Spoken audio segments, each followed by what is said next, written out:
నువ్వు కోరుకుంటే ఇంకెక్కువ కావాలన్నా తలుపులు మూద్దాం, భోజనాలు అక్కడనే పెడదాం, బట్టలు తెచ్చుకో, మేము వస్తాం.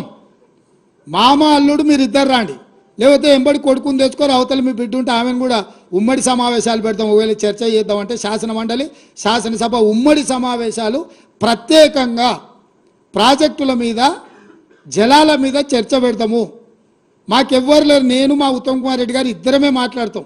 సంబంధిత శాఖ మంత్రిగా వారు మాట్లాడతారు, ముఖ్యమంత్రిగా నేను మాట్లాడతా. చంద్రశేఖరరావు, హరీష్ రావు, తారక రామారావు, కవితారావు నలుగురు మీరు ఒకరి తర్వాత ఒకరు అలచిపోకుంటే ఎంతసేపు అయినా మాట్లాడదాం, చర్చ చేద్దాం. నీకు చిత్తశుద్ధి ఉంటే, నీకు నిజాయితీ ఉంటే ఈ చర్చలకు రాకుండా ముఖం చాటేయకు చంద్రశేఖరరావు.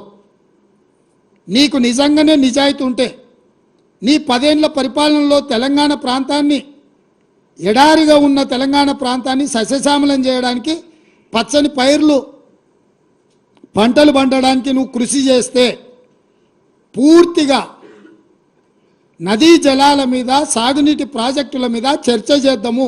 చర్చ జరిగినంతసేపు నువ్వు కూర్చోవాలి, నువ్వు మాట్లాడినంతసేపు ఎంతసేపు అయినా మాట్లాడు, నువ్వు, నీకు అనుమతిస్తాము, నిన్ను అభ్యంతర పెట్టము.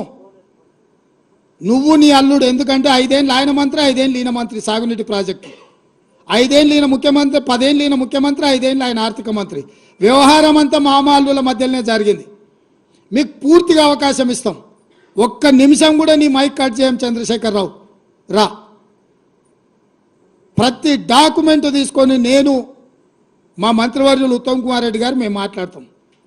వాస్తవాలను ప్రజలకు చెప్పుదాం. ఎవడు ద్రోహి, ఎవడు దొంగ, ఎవడు లొంగిండు, ఎవడు వంగిండు, ఎవడు ప్రాజెక్టులను తాకట్టు పెట్టిండు, ఎవడు ముఖ్యమంత్రి ఉన్నప్పుడు ఈ తెలంగాణకు అత్యంత ద్రోహం జరిగింది.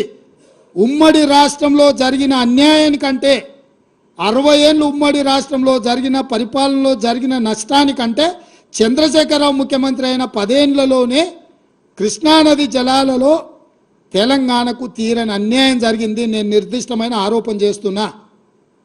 పోతిరెడ్డిపాడైనా, రాయలసీమ లిఫ్ట్ అయినా, ముచ్చుమరి ప్రాజెక్ట్ అయినా, ఈరోజు పాలమూరు జిల్లాలో మొదలైన నీళ్లు శ్రీశైలం రాకంటే ముందే రాయలసీమ ప్రాజెక్టు ద్వారా రోజుకు 12-13 టీఎంసీలు, 30 రోజులు ఈయన మనం కళ్ళు మూసుకుంటే 1000 టీఎంసీలు తరలించకపోతాడు.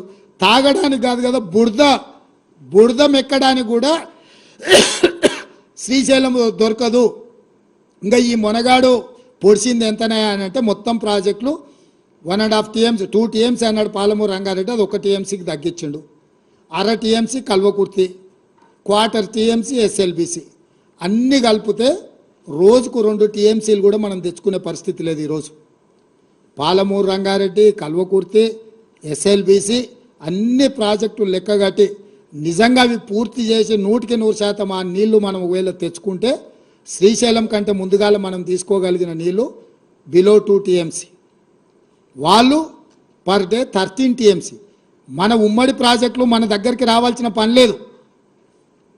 వాడు ధైర్యంగా మన దగ్గరకు వచ్చి మన ప్రాజెక్టులు స్వాధీనం చేస్తున్నాడు. అవతల ఇప్పుడు పోతిరెడ్డిపాడో లేకపోతే రాయలసీమనో ముచ్చుమర్రి దగ్గరికి మనం పోయి ఆపగలుగుతామా?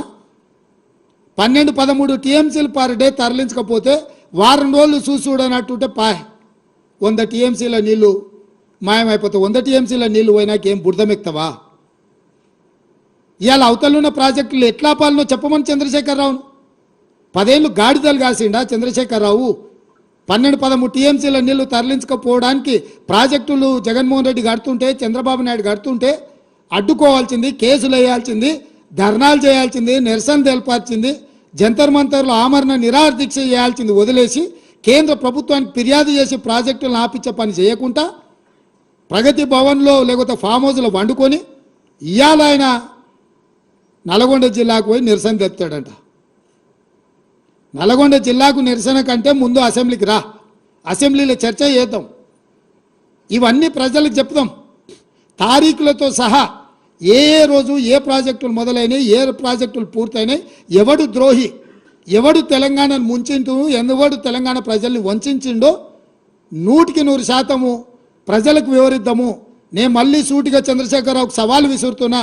రేపు రాబోయే బడ్జెట్ సమావేశాలలో 2 రోజులు వైట్ పేపర్తో సహా ప్రాజెక్టుల మీద, స్వాధీనం చేసే విషయాల మీద చర్చ చేద్దాము. 2 రోజులు సరిపోలేదంటే అదనంగా కూడా చర్చ పెడతాము. చర్చ పూర్తయ్యే వరకు నువ్వు అసెంబ్లీలో కూర్చోవాలి.